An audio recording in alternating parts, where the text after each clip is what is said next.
ಇನ್ನು ಮೈಸೂರು ಪಾಲಿಕೆಯ ಒಂದು ಸ್ಟೋರಿ ಇದೆ. ಮೈಸೂರು ಪಾಲಿಕೆಗೆ ನೌಕರರೇ ಉಂಡೆನಾಮ ತೀಡಿರುವಂತಹ ಕಥೆ ಇದು. ಮೈಸೂರು ಪಾಲಿಕೆಗೆ ನೌಕರರೇ ಉಂಡೆನಾಮ ಹಾಕಿದ್ದಾರೆ.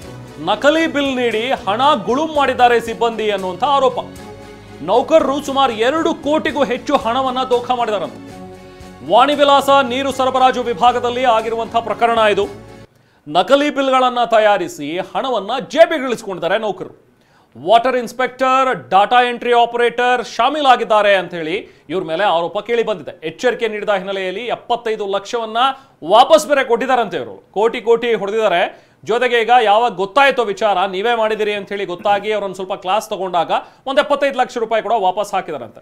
ಹೆಚ್ಚಿನ ಮಾಹಿತಿ ನಾವು ಪ್ರತಿನಿಧಿ ದಿಲೀಪ್ ನೀಡ್ತಾರೆ. ದಿಲೀಪ್, ಯಾವೆಲ್ಲ ನೌಕರರು ಶಾಮೀಲಾಗಿದ್ದಾರೆ, ಇದರಲ್ಲಿ ಪ್ರಕರಣ ದಾಖಲಾಗಿದೆಯಾ? ಇವ್ರನ್ನೇನಾದ್ರೂ ಅರೆಸ್ಟ್ ಮಾಡುವಂತ ಒಂದು ಸಾಧ್ಯತೆಗಳು, ತನಿಖೆ ಯಾವ ರೀತಿ ನಡೀತಾ ಇದೆ, ಏನ್ ಮಾಹಿತಿ ಇದೆ ದಿಲೀಪ್? ರಮನ್, ಏನಂತಂದ್ರೆ ಕೂಡ ಈಗ ಬೆಳಕಿಗೆ ಬರ್ತಾ ಇರುವಂತಹ ಪ್ರಕರಣ ಆಗಿರೋದು. ಸುಮಾರು 2 ಕೋಟಿಯಷ್ಟು ಹಣ ಗುಳುಂ ಮಾಡಿದ್ದಾರೆ ಅನ್ನುವಂಥದ್ದು ಗೊತ್ತಾಗಿರುವಂಥದ್ದು. ಅಂದ್ರೆ 6 ಜನ ನೌಕರರುಗಳು ಸೇರ್ಕೊಂಡು ಈ ಒಂದು ಪ್ರಕರಣ ಅಂದ್ರೆ ಈ ಒಂದು ವ್ಯವಹಾರ ಮಾಡಿರುವಂಥದ್ದು. ಸುಮಾರು 2 ಕೋಟಿ ರೂಪಾಯಿಗೆ ಅಷ್ಟು ವ್ಯವಹಾರ ನಡೆದಿರುವಂಥದ್ದು. ಎಲ್ಲವೂ ಕೂಡ ನಕಲಿ ಬಿಲ್ಗಳನ್ನ ಎಲ್ರಿಗೂ ಕೂಡ ಬಿಲ್ ಅನ್ನ ಕೊಟ್ಟು ಅವರ ಬಳಿಯಲ್ಲಿ ಹಣವನ್ನ ಪಡೆದಿದ್ದಾರೆ. ಹಣವನ್ನ ಕಟ್ಟಲಿಕ್ಕೆ ಏನೋ ಪಾಲಿಕೆಗೆ ಕಟ್ಟಬೇಕಾಗಿತ್ತು, ಅದು ಯಾವುದನ್ನು ಕೂಡ ಕಟ್ಟಿಲ್ಲ. ಯಾವಾಗ ಇವರೆಲ್ಲ ನೌಕರರುಗಳು ಈ ರೀತಿ ಪ್ರಕರಣಗಳನ್ನು ಮಾಡಿದ್ದಾರೆ ಅನ್ನೋದು ಗೊತ್ತಾಯ್ತು.